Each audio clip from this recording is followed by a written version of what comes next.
Hello students. आज जो है हम sexual reproduction in flowering plants जो कि एनसीईआरटी का सेकंड चैप्टर है उसको हम स्टडी करेंगे। बेसिकली फ्लावरिंग प्लांट जो है वो एंजियोस्पर्म को कहा जाता है। एंजियोस्पर्म ऐसे प्लांट्स होते हैं जिनके ऊपर फ्लावर्स लगते हैं और बेसिकली फ्लावर्स क्या है, रिप्रोडक्टिव स्ट्रक्चर है या फिर हम कह सकते हैं कि ये रिप्रोडक्टिव ऑर्गन है। तो एंजियोस्पर्म में फ्लावर्स देखने को मिलता है। टिपिकल एंजियोस्पर्म ऐसे एंजियोस्पर्म होते हैं जिनके अंदर मैक्सिमम कैरेक्टरिस्टिक्स ऑफ एंजियोस्पर्म देखने को मिले, जैसे कि कैप्सुला प्लांट्स में देखने को मिलता है। कैप्सुला plants basically short life span होता है और ये प्लांट है जैसे कि वीट इसके अंदर आता है कैप्सुला। बेसिकली ये वीड्स होते हैं और बेसिकली ये प्लांट बॉडी जो होता है इनका उसके अंदर रूट, स्टेम और लीफ तीनों ही चीजें प्रेजेंट रहता है जो कि स्पोरोफाइट है। स्पोरोफाइट का मतलब 2n। ओके, तो प्लांट लाइफ साइकिल्स में देखते हैं तो प्लांट लाइफ साइकिल्स जो है उसके अंदर 2 जनरेशन देखने को मिलता है, मतलब कि स्पोरोफाइट वाली कंडीशंस भी आएगा और गैमेटोफाइट वाली कंडीशंस भी देखने को मिलेगा उसके लाइफ साइकिल में। स्पोरोफाइट का मतलब ये होता है कि उसके अंदर उस प्लांट बॉडी जो होगा, पूरा प्लांट बॉडी जो होगा, बेसिकली उसके अंदर 2 complete set of chromosome present रहेगा। गैमेटोफाइट में जो है वो half set of chromosome present रहेगा, दैट इज n रहेगा। स्पोरोफाइट में 2n। ओके, तो प्लांट्स जो होते हैं वो अल्टरनेशन ऑफ जनरेशन को शो करते हैं। अल्टरनेशन ऑफ जनरेशन का मतलब कि स्पोरोफाइट है वो गैमेटोफाइट में चेंज होगा और फिर से गैमेटोफाइट से स्पोरोफाइट में चेंज हो जाएगा। सपोज दैट मैंगो प्लांट है, उसने गैमेट्स प्रोड्यूस किए, दैट इज पॉलन और एग है, और उसका फिर बेसिकली गैमेटोफाइटिक कंडीशंस में आ गया। फिर से पॉलन और एग का फ्यूजन होगा, दैट इज उसको हम फर्टिलाइजेशन बोलते हैं, और फिर से वो diploid condition that is sporophyte conditions में आएगा। तो प्लांट जो होते हैं वो अपने लाइफ स्पेन जो है उसका सबसे ज्यादा टाइम स्पोरोफाइट में दैट इज 2n स्टेज में शो करते हैं। तो इसीलिए प्लांट की जो मेन बॉडी है, प्लांट मेन बॉडी जो है वो स्पोरोफाइट होती है। ओके, उसके बाद हम फ्लावर्स के बारे में देखते हैं कि जो बेसिकली जो फ्लावर्स होते हैं वो रिप्रोडक्टिव स्ट्रक्चर है या फिर इसको हम रिप्रोडक्टिव ऑर्गन्स बोल सकते हैं। तो साइट ऑफ सेक्सुअल रिप्रोडक्शन कहाँ होगा? फ्लावर्स में होगा। फ्लावर्स में हम कैलिक्स, कोरोला, एंडोशियम, गाइनेशियम ये चीजें देखने को मिलता है। आउटर साइड से इनर साइड की तरफ जाएंगे तो सबसे पहले हमें कैलिक्स मिलेगा, उसके बाद कोरोला मिलेगा जो कि कलरफुल पार्ट्स होता है, उसके बाद हमें एंडोशियम जो कि मेल रिप्रोडक्टिव ऑर्गन है, उसके बाद गाइनेशियम जो कि फीमेल रिप्रोडक्टिव ऑर्गन है। कैलिक्स जो होती है वो मेनली ग्रीन कलर्स के होते हैं और बेसिकली फर्स्ट है, आउटर साइड से हम काउंट कर रहे हैं, फर्स्ट वॉल कहा जाएगा। तो कैलिक्स को हम के से डिनोट करते हैं। बेसिकली ये सेपल्स होते हैं जो कि ग्रीन कलर के होते हैं और बेसिकली प्लांट्स जब बर्ड्स आते हैं तो बेसिकली फ्लावर्स को प्रोटेक्शन के लिए सेपल्स प्रेजेंट रहता है जो कि ग्रीन कलर का रहता है, कवर करता है फ्लावर को। उसके बाद कोरोला, बेसिकली कोरोला जो है वो बहुत सारे पेटल्स होंगे, उनको हम कोरोला बोलेंगे और कोरोला को सी से डोनेट करते हैं और ये सेकंड वॉल है।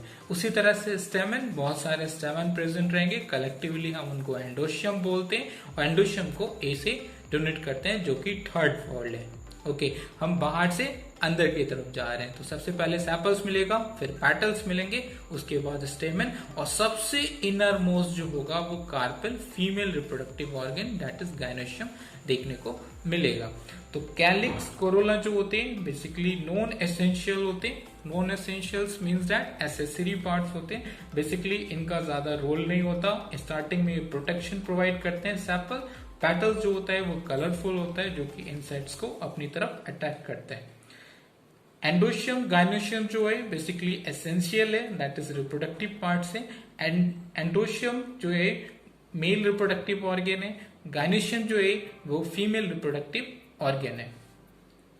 तो बेसिकली ये दोनों जो एंडोशियम, गाइनेशियम है वो एसेंशियल है रिप्रोडक्टिव, इसके बिना रिप्रोडक्शन नहीं हो सकता। आइए हम इसका स्ट्रक्चर से स्टडी करते हैं। पहला जो है बेसिकली ये जो आपको दिख रहा है वो थैलस है। बेसिकली थैलस जो है वो मॉडिफाइड स्टेम है। ओके, तो इसको हम थैलेमस बोलते हैं और बेसिकली ये थैलेमस है जहाँ पे एसेंशियल नॉन एसेंशियल दोनों ही पार्ट जो है फ्लावर्स के वो अटैच रहते हैं। उसके बाद ये जो है आपको दिख रहा है वो बेसिकली सेपल्स है। सेपल्स ग्रीन कलर के होते हैं और बेसिकली ये प्रोटेक्शन का प्रोवाइड करता है। उसके बाद इसके आउटर साइड में जो ये आपको इस तरीके से फ्लावर्स के अंदर नजर आएगा, ओके, इसको हम क्या बोलते हैं, पेटल्स बोलते हैं, पेटल्स। ओके, तो ये पेटल्स है, पेटल्स प्रेजेंट है और इसको हम क्या बोलेंगे, पेटल्स बोलेंगे।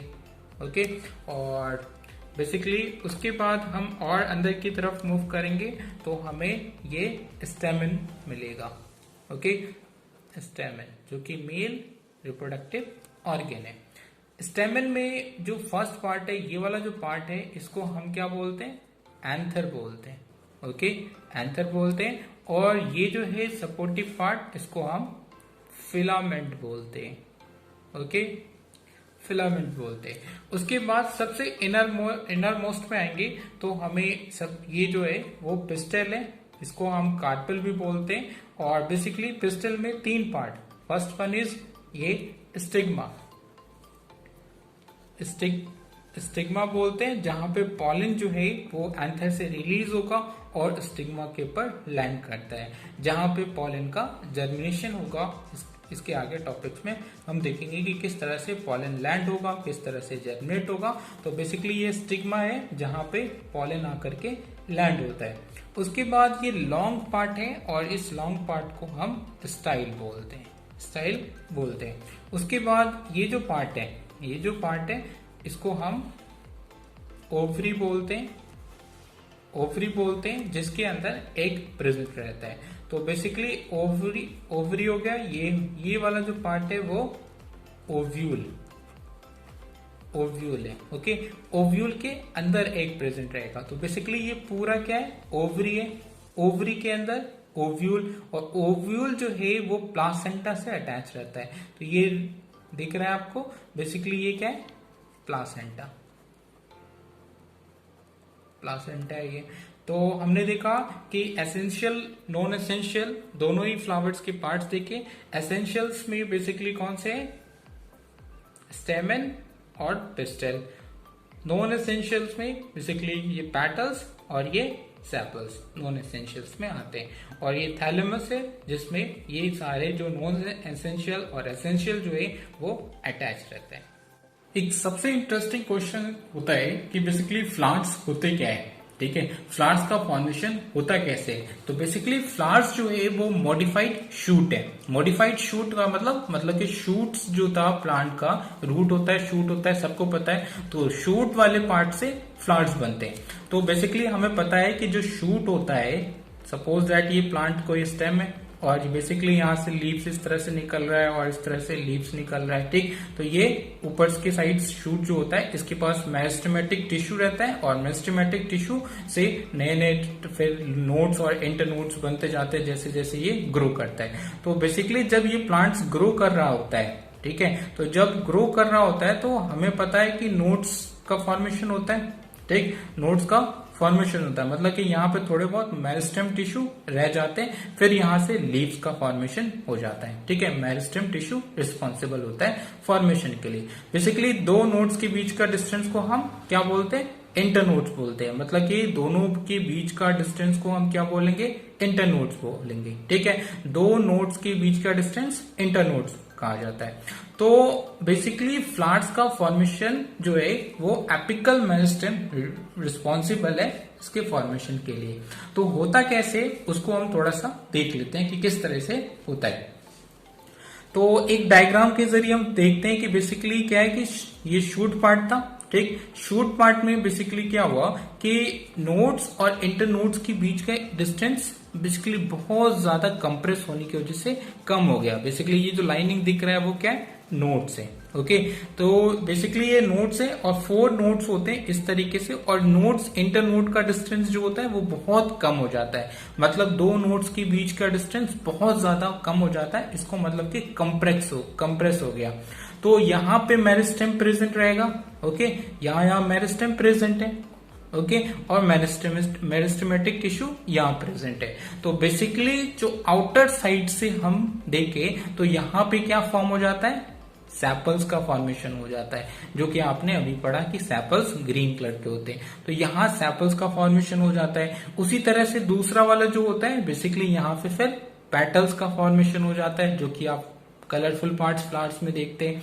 उसके बाद जो है थर्ड वाले से स्टेमन का फॉर्मेशन हो जाता है। स्टेमन मतलब कि मेल रिप्रोडक्टिव ऑर्गन, तो ये स्टेमन का फॉर्म हो जाता है। और फोर्थ वन ये जो पार्ट है यहां से फिर हमें female reproductive organ that is pistol का फॉर्मेशन हो जाता है। तो इस तरीके से फ्लावर्स आपको देखने को मिलता है एंड टॉप टिप पे हमेशा फ्लावर दिखते हैं। तो जब भी आप देखा होगा कि स्टेम रहता है और उस स्टेम के बिल्कुल टिप पे ही फ्लावर्स देखने को मिलते हैं। तो बेसिकली जो टिप पे मेरिस्टेमेटिक टिश्यू है, तो हम ये अब ये कह सकते हैं कि जो थैलस है बेसिकली क्या है, ये मॉडिफाइड स्टेम है।